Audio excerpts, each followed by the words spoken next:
স্বরূপনগরে ফের রক্তাক্ত রাস্তা। 24 ঘন্টা না পেরোতেই মৃত্যু আর এক স্কুল পড়ুয়ার। উত্তর 24 পরগনার বসিরহাট মহকুমার স্বরূপনগর আজ আবারও কেঁপে উঠল মর্মান্তিক দুর্ঘটনার খবরে। শুক্রবার দুপুরে সংগ্রামপুর তেঁতুলিয়া রোডে ঘটে গেল হৃদয় বিদারক ঘটনা। বছর দশেকের আশিক বিল্লাহ ঢালি চতুর্থ শ্রেণীর ছাত্র হাসি মুখে গিয়েছিল হাল খাতার কেনাকাটা করতে, কিন্তু ফেরার পথেই তার জীবনের সব আলো নিভে গেল। ঘোজাডাঙ্গা সীমান্ত থেকে স্বরূপনগরগামী দ্রুতগামী এক ডাম্পার নিয়ন্ত্রণ হারিয়ে চাপা দেয় ছোট্ট আশিককে চাপা দেয়। মুহূর্তের মধ্যে প্রাণ হারায় সে। সঙ্গে থাকা আরও এক শিশু গুরুতর জখম হয়ে হাসপাতালে ভর্তি। ছেলের নিথর দেহ জড়িয়ে পরিবারের হাহাকার আর প্রতিবেশীদের কান্নায় মুহূর্তে শোকস্তব্ধ হয়ে যায় গোটা গ্রাম। ক্ষোভে ফেটে পড়ে মানুষ। রাস্তায় আশিকের দেহ রেখেই শুরু হয় বিক্ষোভ ও অবরোধ।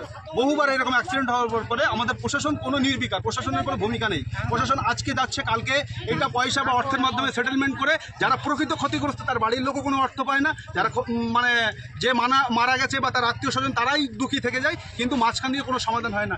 একের পর এক অ্যাক্সিডেন্ট হতে যাচ্ছে। এই অ্যাক্সিডেন্টগুলো কীভাবে কমানো যায় সেটা প্রশাসনের উচ্চ পর্যায়ে বৈঠক করে এগুলোকে কমানো দরকার। তা না হলে এই রেকলেস ড্রাইভিং চলতেই থাকবে আর মানুষ মরতে থাকবে। আর রাস্তার যে পরিধি আছে সেই পরিধিটা আমার মনে হয় বাড়ানো উচিত, কারণ পরিধিটা এখন অনেক কম।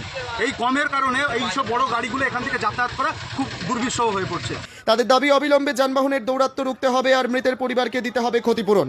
বর্তমানে অবরোধ ঘিরে উত্তেজনা ছড়িয়েছে এলাকায়। সবচেয়ে বেদনাদায়ক যে এই দুর্ঘটনায় রক্ত শুকোতে না শুকোতেই এলাকার মানুষকে আবারও শোকগ্রস্ত হতে হলো।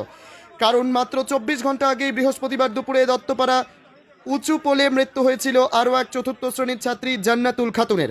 সহপাঠী আয়েশার সঙ্গে রাস্তার ধারে দাঁড়িয়ে থাকা অবস্থায় দ্রুতগামী একটি ম্যাক্স গাড়ি ধাক্কা মারে তাদের ওপর।